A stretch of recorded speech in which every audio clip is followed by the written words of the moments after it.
हमदर्दी।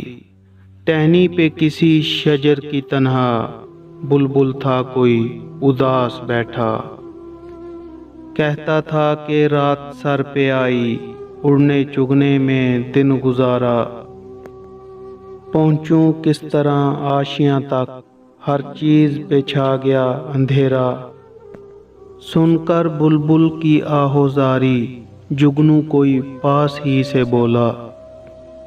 हाजिर हूँ मदद को जानो दिल से, कीड़ा हूँ अगरचे मैं ज़रा सा।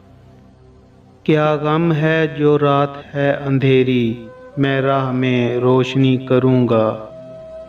अल्लाह ने दी है मुझको मशल, चमका के मुझे दिया बनाया।